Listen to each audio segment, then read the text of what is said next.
In both Canon and Legends universes, countless Jedi have jumped ship from the light side to the dark side. However, there are some Sith who pursued the exact opposite path. Today's list will be purely looking at those who first of all trained in the dark side of the Force as Sith, only to eventually become a Jedi and or join the light side of the Force.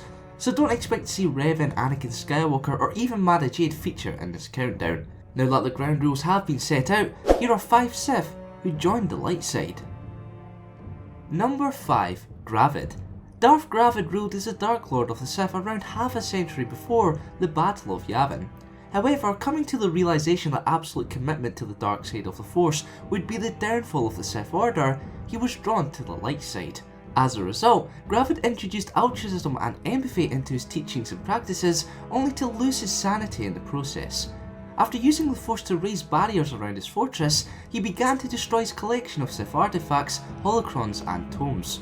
Although Gravid was interrupted and defeated by his apprentice Darth Jean, the impact of his actions were felt by the Sith Order for generations, hindering the grand plan that Darth Bane had initiated to destroy the Jedi Order and topple the Galactic Republic. Number 4. Kel-F-R. Kel-F-R was once a Sith Lord of the Sith Empire. However, by the end of his life, he had reverted to the Jedi view of things, teaching that passion only led to temporary strength and that true strength was found in peace. Unfortunately, in 4606 BBY, he was slain by the Emperor for his heresy. Number 3. Sujar. As an incredibly powerful Force user, Sujar quickly rose through the ranks of the Sith Order.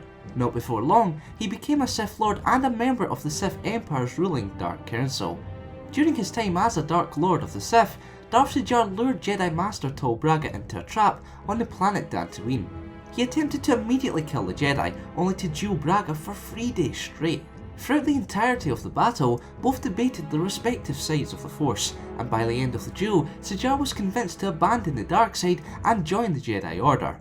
But not long after becoming Braga's Padawan, he was caught in an Imperial invasion on Kesh, and slipped back into the grasp of the dark side. Sujar managed to regain control of himself though, and chose to die as a servant of the light at the hands of the Emperor's wrath, rather than become a Sith once more. Fortunately, Sujar was saved and continued his life as a Jedi.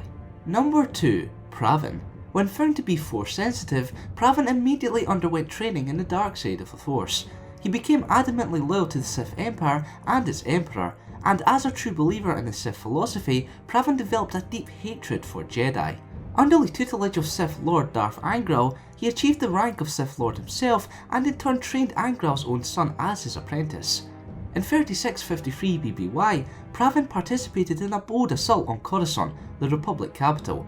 During the attack, the Sith Lord defeated one of the Jedi Order's most decorated lightsaber duelists, Master Uzma.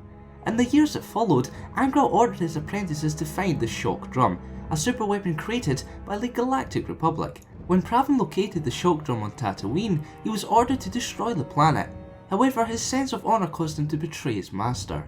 Not long after, Pravan abandoned the dark side to become a Jedi. As a Padawan, he learned the ways of the light side of the Force and gladly joined the Republic military.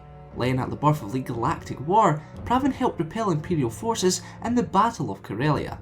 The former Sith Lord's redemption was complete when he successfully prevented the Sith Emperor and Dark Jedi Tol Braga from killing thousands of innocent lives. Number 1. Galen Marek / Starkiller.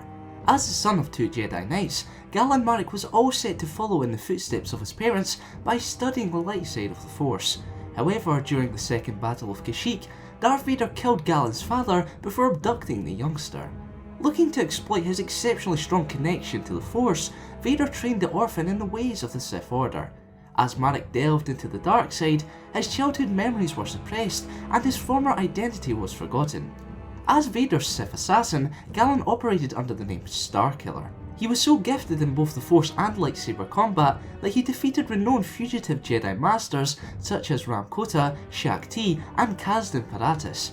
However, Darth Sidious discovered Vader's plan to use Starkiller as a means of gaining ultimate power over the Galactic Empire, and so as a test of true loyalty, Vader seemingly killed his apprentice. The Dark Lord of the Sith secretly spared Starkiller so that he could assemble an army of rebels, causing a civil war and a distraction to assassinate Sidious. But after Vader betrayed him once more, he rejected the codename Starkiller and reclaimed his birth name. For the first time, Marek considered himself as a Jedi. After infiltrating the Death Star, he defeated his former master in battle before taking on Sidious. The Jedi ultimately sacrificed himself to save the rebel leaders, postponing the outbreak of the Galactic Civil War in the process. In honour of his memory, the Marek family crest became the official emblem of the Alliance to restore the Republic. So there we have it, 5 Sith who joined the light side in Legends. Let me know who your favourite is by leaving a comment down below. To have your same future Star Wars top 10s, head on over to thecangusans.com and get voting. If you're interested in finding out the Jedi who turned to the dark side, click the video on the left. Thanks for watching, and for more Star Wars related content, keep locked here to the Cangusans. Number 9. Asuka Tano. Although very brief, the Padawan of Anakin Skywalker was infected with the dark side. After being corrupted by the sun on Mortis, Asuka became filled with hate and a bloodlust for battle. She even fought her master after declaring loyalty to the sun, and later died as a result of her delve into the dark side. Thankfully, Skywalker managed to revive her, returning Tano to the light side. Number 8. Quinlan Vos.